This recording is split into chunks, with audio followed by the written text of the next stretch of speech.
Welcome to Old Mob 455. Today we're going to be we had talked to somebody about this suspension in the seat, and it's not supposed to do this. And we're going to try to slide hammer effect to yank the thing out. We ended up taking the bottom nut off, and I never could tap it up. I didn't want to wreck the threads, and I pushed and tried to tap, turn, and it would never disengage, so somebody said use a slide hammer. We had a few of these made a while back, and just welded a thick washer on this one. Is it coming?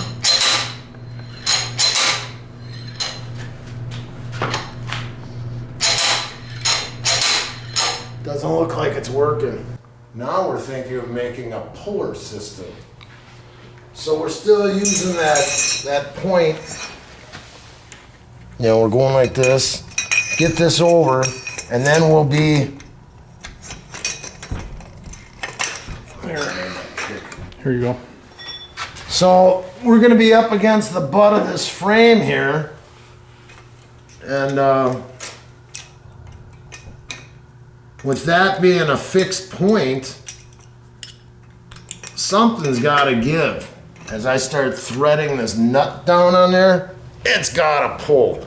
Because when you're doing a slide hammer, the spring is just springy. And it doesn't shock it to separate it. So this has got to pull it. Hopefully.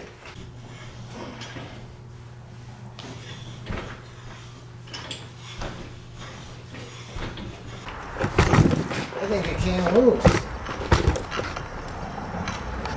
The rod's getting longer, and there's no tension on it. Another situation where there's a will, there's a way. You can't give up. Let's see if we can just pull. That's a greasy slop.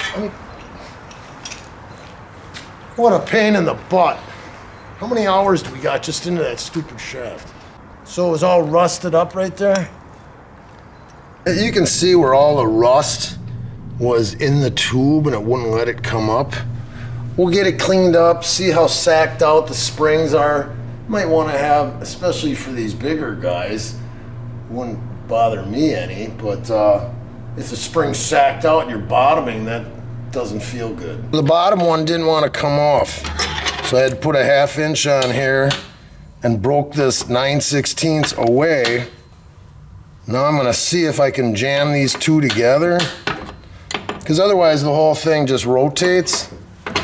And I'm gonna try jamming these two together to get the bottom one off. And I don't know if we wanna take these apart and clean that all out, or look at the condition of the springs and see if one of them is really sacked out.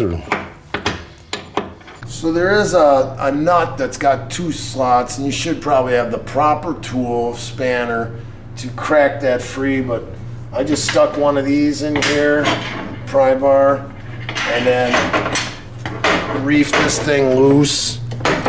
So once I got that loose, then this whole thing will come apart. There ain't any tension on it. We had sacked out springs. All right, so this is the exploded view. When they have progressive springs, you got one that's I can squeeze, and one that I can't squeeze. So that'll be before you bottom out. You still have a little bit of give. And then this goes into here, and then there's another one of them real stiff springs, and then this tightens up. Then there's a section, of each spring, and they all seemed like they were the same tension. This one's stiffer, but these were more pliable. And then it's a bitch to get this thing threaded back up, and I've filed the threads, 24 threads per inch, and keep it from turning. So that's going to be the project. But then when you'll see it when we slide the whole thing back together, and there's another one of these nuts that holds it at the bottom. What had happened is water got in there and it rusted up, and then it was hung up in there. We were trying to get this thing apart, and we put the air hammer to it. We were inside a recess, so it couldn't walk off, but just the metal gets deformed. I mean, you're beating on it, so I had to re-tap the thread on the end so the last nut will go on. And then the nut itself, when you're going, we had it on halfway, just when it was going, it went off to the side, so the bolt would never fit through here. So I have to tap this all the way through, so as we spin the nut on, the stud will show. We gotta make it, otherwise the whole thing starts to turn inside this thing. As you're tightening this up, then the whole thing turns. We want it to stay still and have the threads on until that nut hits the bottom of the frame and tightens up. So previously, I wanted to just get this thing into paint and left that adjustable pogo stick in here for a while, and then talked to other people, and he's had ways of getting it out, but used to be able to lift it up an inch, and there was slop in it. There's 2 different springs in here, and then there's a whole threaded rod with a whole series of springs. Now it's all freed up. There was rust in there, but now you got instantaneously, spring like that. And you'll see the nut comes flush there. So that was a whole day just wasted on the pogo stick. But I'm in no big rush. I'm retired now, so everything's cool. Right now it's just dry fitted. We're assuming that the heavy guys that are riding it are going to be putting more pressure on it. So when I take it out again, I'm going to tighten up on the springs, put a little preload into it, just a couple turns. And that way they won't be bottoming out. Well, I didn't think I'd ever get that post out, so I was already primed. But in the process of doing that, I had grease and rust and shit slipping out of here. There's a Zerk fitting on the side, and you can't paint on grease and oil. So as I'm taking this off with acetone, the old primer's coming right off. And all underneath. You got to get that all off.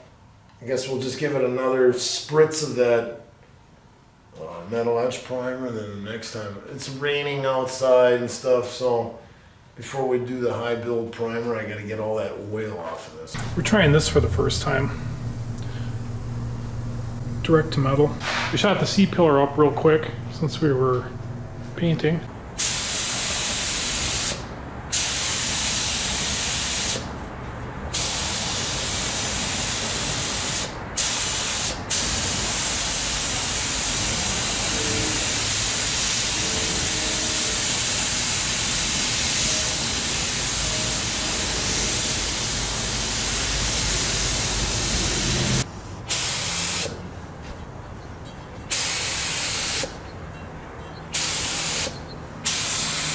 This stuff is fantastic.